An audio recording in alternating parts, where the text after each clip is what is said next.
Hey boys and girls, it's Miss Daly coming on for our nightly story. Tonight I chose Pup and Bear. It's all about two different animals using each other to survive. But it might be good for how life's going right now. Whoosh! When the great gray owl swooped down screeching, woohoo! The Arctic wolves knew that the big freeze was on its way. This book has beautiful illustrations. They took shelter in a snowdrift, and they listened to the fierce wind holler and roar. They watched the snow blow in spirals, wrapping the world in a fluffy white coat.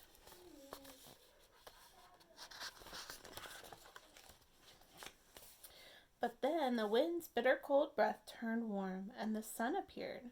The big melt came, and one lone pup found itself on a sheet of ice spinning out to sea.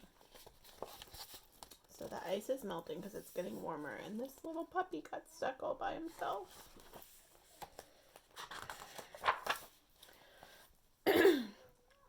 The pup slid into the water. He swam and he swam.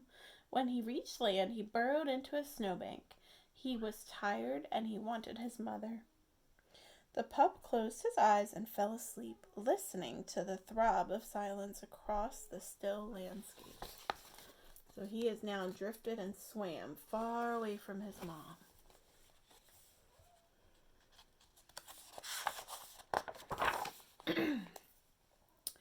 He woke to the feel of a cold nose against his fur. The smell was familiar. It was a polar bear. You are not my mother, said the pup, flattening his ears against his head. I am not your mother, said the polar bear, but I can cuddle you and keep you safe. Excuse me. The pup was shy and frightened. Aren't you going to eat me? He asked. Polar bears eat wolves. Not this one, said the polar bear, shaking her head. Climb on my back and I will take you to my den.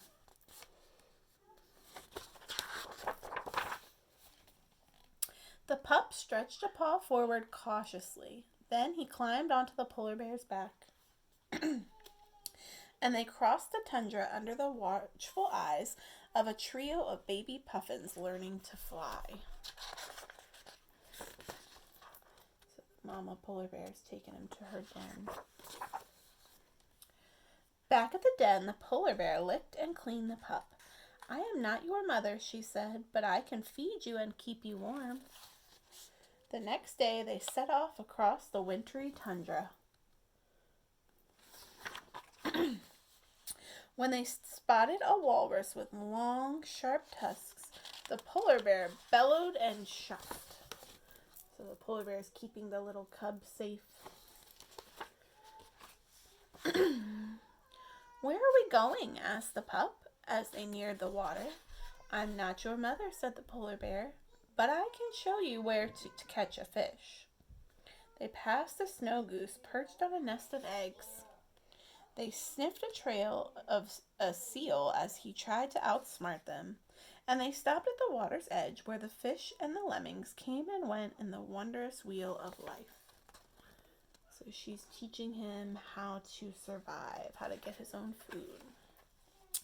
The sun shone down on the crisp, crackling snow, and the polar bear rolled in a snowbank. Come on, she said to the pup. I am not your mother, but I can play with you. But when the pup tugged too hard at the polar bear's fur, the bear growled. I am not your mother, she said, but I can scold you. Then she nuzzled the pup and tickled his tummy. So she's teaching him how to play, and when he's too rough, she's yelling at him, but then still telling him that she loves him. Tired at last, the pup curled up against the bear, and they napped listening to the wind whimper and sigh.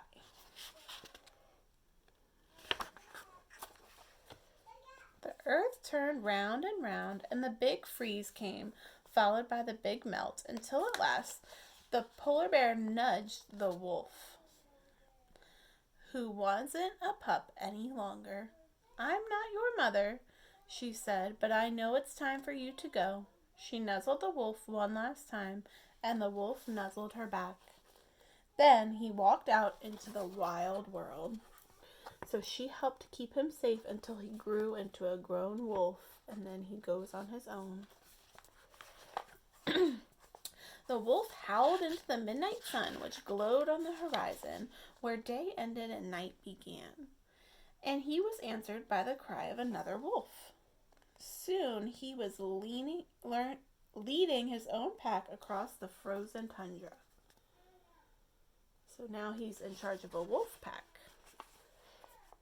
Then one day the wolf came upon a polar bear cub huddled in a snowdrift. "Where is your mother?" asked the wolf, but the cub didn't know. The wolf sniffed the cub and rubbed its fur with a wet nose. "You are not my mother," said the cub, cowering. "I am not your mother," said the wolf, "but I can cuddle you and keep you warm." So now the wolf has found a baby polar bear. "Aren't you going to eat me?" asked the cub. "Wolves eat polar bears." "Not this one," said the wolf, shaking its head. "Climb on my back and I will take you to my den." The polar bear clambered onto the wolf's back. "I am not your mother," said the wolf, "but you can stay with me until you're big enough to be on your own." And the wolf led the pack back across the tundra along the path that went round and round in the wondrous wheel of life. So now you can see the wolf has a baby cub polar bear that he's going to take care of, just like the polar bear mom took care of him when he was little. All right, guys, I hope you enjoyed that story. I will see you tomorrow for another story. Bye.